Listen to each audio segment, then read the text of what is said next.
Shofar blowing, emitting from heaven, had a tremendous, mighty power. Power of transformation, change, correction. In that voice there was hidden a great power of prophecy. The prophetic shout of the shofar runs through time, stretching far into the future, prompting the man to speak the word of God and inspiring him to be creative. The preeminent medieval Jewish philosopher and rabbi, Moshe ben Maimon, also known as Rambam, understood the main message of the shofar to be thus: "Awaken, you who are sleeping, remember your Creator and turn to Him." The sounds of the shofar produce veneration and touch the inner strings of our souls. They're a call to break our hearts, to humble our hearts. They're like a howl and a sigh, like a weep and a shout. The shofar produces a simple sound, a simple cry. This is why it has the ability to open our hearts. There are no words that can express the feelings of a baby crying at night and calling for his mother. As one prominent rabbi said, the shofar produces that very baby's cry.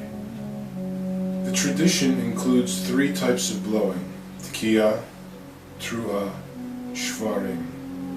The first one, Tekiah, means in Hebrew to pierce, to penetrate, or to cut through without barriers. This is a long, single sound beginning with the lower note and coming to the high note and growing in resonance. The second, Shvarim, the root of this word means to break or to ruin. Shvarim is a fast sequence, alternation, of low and high notes. The third type of blowing is Truah. It is a number of very short sounds. Truah is a strong sound.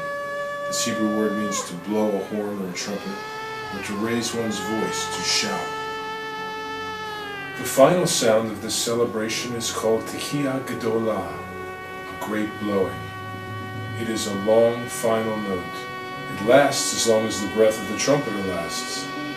The sound of the shofar is a shout of joy. It is a symbol of hope for deliverance. It brings the message of God's forgiveness.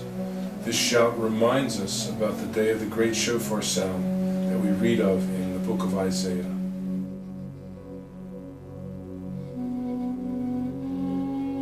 And it shall come to pass in that day that the Lord shall start his threshing from the flowing stream of the Euphrates to the brook of Egypt, and you shall be gathered up one by one.